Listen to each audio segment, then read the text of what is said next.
गीत हुई सबसे पराई। गीत मान से बताती है कि उसने उसे देखा। किसे? देव को देखा। तो वो कहता है कि अच्छा देव, देव तो मेरा भाई है और तुम्हारा छोटा देवर है होने वाला। ये सुनकर गीत एकदम कंफ्यूज हो जाती है कि अब तो मैं क्या करूं। एक ने धोखा दिया और एक मुझे अपनाना चाहता है, एक कितना ज़्यादा अच्छा है। तभी मान कहता है कि वो थोड़ा शरारती है लेकिन दिल का बहुत ज़्यादा अच्छा है। तो अब गीत क्या कहे कि उसने उसके साथ क्या किया है। वो सोच में पड़ जाती है कि कहूँ या ना कहूँ। उसके बाद से वो कुछ नहीं बोलती, चुपचाप अपने कमरे से चली जाती है। अब लेडीज़ें उसे तैयार करने लगती हैं लेकिन गीत का मन नहीं लग रहा होता। उसके मन में उथल पुथल चल रहा होता है। वो अपने कमरे से बाहर जाती है और सीधे चलते चलते वो एकदम बाहर चली जाती है घर से। इधर घर में अब सब लोग गीत को ढूंढने लगते हैं कि गीत कहीं दिखाई नहीं दे रही है। पहले पिंकी ढूंढती है। जब पिंकी को नहीं मिलती, दादी के पास जाकर कहती है दादी गीत नहीं मिल रही है। दादी कहती है ऐसा कैसे हो सकता है, वो अपने कमरे में होंगी, उनके कमरे में जाकर देखो। तो पिंकी कहती है कि मैंने उसके कमरे में भी देख लिया, वो अपने कमरे में भी नहीं है। तो दादी कहती है कहाँ है फिर? दादी पूरे में ढूंढती है लेकिन गीत कहीं नहीं मिलती है। अब दादी परेशान हो जाती है और कहती है हम मान से पूछते हैं, वो मान के पास ही होगी।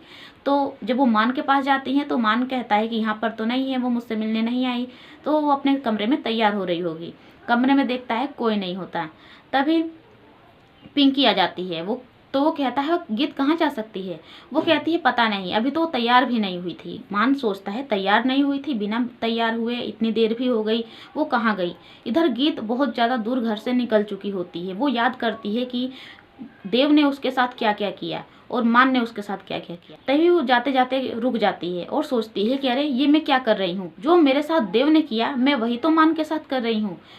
देव मुझे छोड़कर चला गया था और मैं भी मान को छोड़कर जा रही हूँ। मेरे में और देव में क्या अंतर रह गया? मुझे ऐसा नहीं करना चाहिए, मुझसे कितनी बड़ी गलती हो गई। और वो घर लौट जाती है लेकिन घर पे तो कुछ और ही हो जाता है क्योंकि दादी जी ने सभी मेहमानों को जाने के लिए बोल दिया होता है और लोग तरह तरह की बातें भी कर रहे होते हैं क्योंकि इतने बड़े परिवार में आज तो सगाई थी और सगाई वाले दिन दुल्हन ही गायब हो गई। इसीलिए सब लोग तरह तरह की बातें बनाते हैं। दादी की बहुत ज्यादा बेइज्जती हो जाती है। जब गीत घर पे पहुंचती है तो आती है नयनतारा। नयनतारा को देखकर फिर से गीत की यादें ताजा हो जाती हैं। तो नयनतारा कहती है भगवान ने मुझे लगता है कि तुम्हारे लिए ही भेजा है कि मैं तुम्हें टाइम टाइम पर असली चेहरा दिखा सकूं।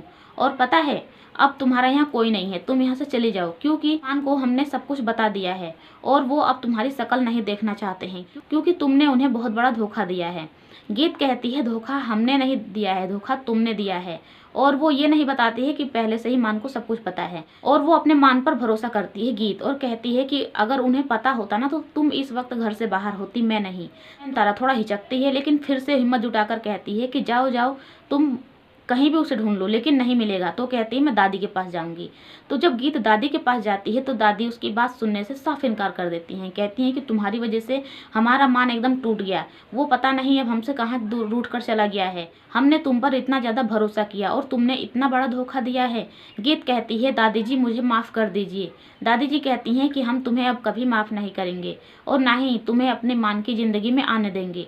लेकिन अब गीत मिलती है मान से क्योंकि वो मान को ढूंढ निकालती है। उसे समझ में आ जाता है कि मान अकेले पर कहाँ जाकर बैठता है और वो मान के पास जाती है। तो मान उसकी बातें सुनता है क्यों मान सोचता है कि गीत का मूड सुबह से ही खराब था, जरूर कुछ बात है इसीलिए वो ऐसे छोड़कर गई, कुछ तो बात है। और वहाँ पर अब मान पूछता है गीत से कि आखिर बताओ तुम्हारे साथ क्या हुआ था, तुम मुझे ऐसे छोड़कर क्यों गई? तो गीत उसे सारा सच बताती है कि जो तुम्हारा भाई है उसी ने मेरे साथ धोखा किया है। तो अब ये सुनकर मान का तो होश उड़ जाते हैं। तो अब ये देखना होगा कि आखिर मान का रिएक्शन क्या होता है, मान करता क्या है।